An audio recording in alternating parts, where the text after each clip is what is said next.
Hello, everyone, and welcome to our first recap of this, the 76th Vuelta España. And of course, it started on stage one in Burgos with a time trial. And Ewan, great to have you here as always.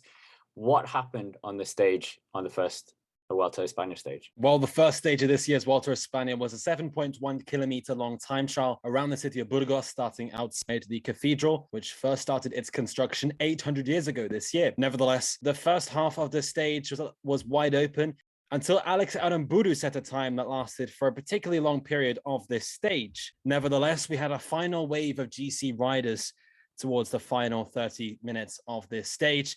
And of course, the big favorite, Primož Roglič, lit up the streets of Burgos, finishing off what was a brilliant time trial effort, following on from an Olympic gold medal in the time trial to take a time trial win here at the Vuelta España in the first red jersey of this year's race, ahead of Alex Aramburu in second place, 6 seconds back, and Jan Tratnik in third at 8 seconds. Looking at the GC picture as a whole, Alexander Vlasov seems to be one of the big winners, just 14 seconds off Roglic's pace, whilst Romain Bardet is just 17 seconds, and the Nick Mas is at 18 seconds, Adam Yates is at 20 seconds, and Superman Lopez and Damiano Caruso sit at 21 seconds. Egan Bernal did not have the best of rides. He looked good at the first time check, but he now sits 27 seconds in arrears to Roglič. However, these gaps are very small and could be fairly inconsequential once we get to the bigger climbs later this week. So all in all, a time trial that provided some action over the hill, and also a surprise result from Alex Aramburu and Jan Tratnik, who really spiced things up in terms of this time trial battle. So where best to start than with the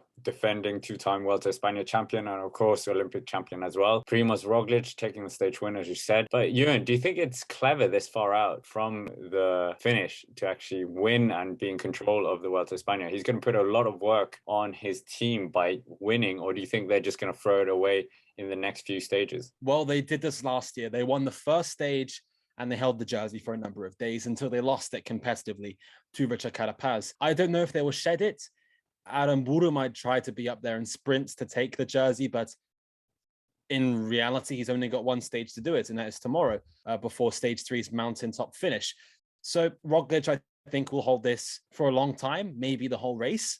But I think Jumbo Visma are a team who are willing to control this. They've done it at the Tour de France in the past and that last year's race. So I wouldn't put it past Jumbo Visma to really patrol the peloton and chase down red jersey contenders. Yeah, it was a supreme performance from them. They took both the fastest intermediate time checks, and Sepp Kuss will wear the mountains jersey as well. And do you think this, is kind of good signs for the Dutch squad that they are actually going to be one of the strongest teams here, with the likes of Ineos Grenadiers coming with a very stacked team on paper? Yeah, I think this team was always strong. It's not necessarily the strongest, given that they brought Nathan van Hooijdonk, who's not a climber at all, and Leonard Hofstetter. But they're going to be mightily important over these flat stages that we're going to have to be at the front of the race and sort things out.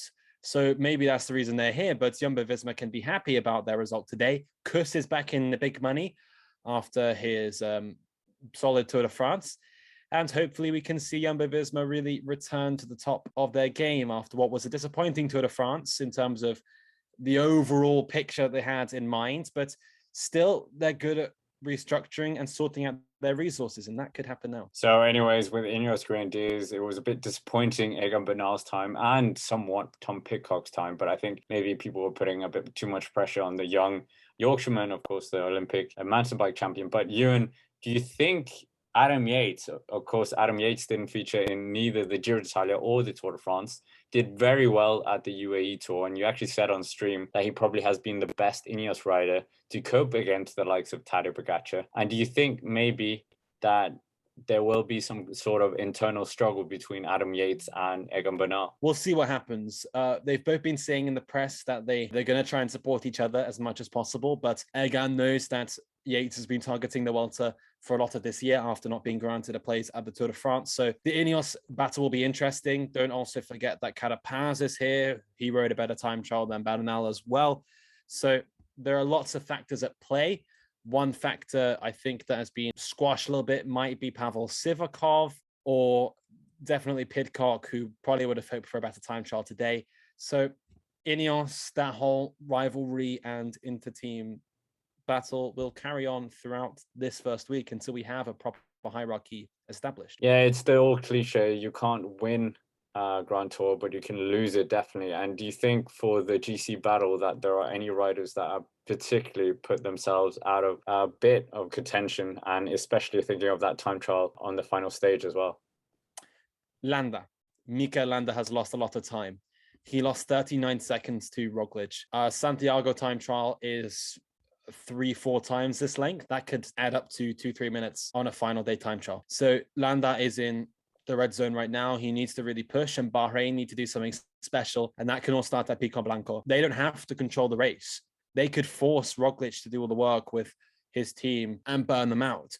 Bahrain are intelligent, and they will ride this race with a proper mindset of victory. So anyways, that's basically it for our first recap. Of course, thank you for watching our extra channel here, and make sure to subscribe. We want to try and make this channel grow as well. And if you haven't already, make sure to check out Ewan's preview of stage 2 that's coming up tomorrow, of course. And as always, thank you for watching and have a nice day.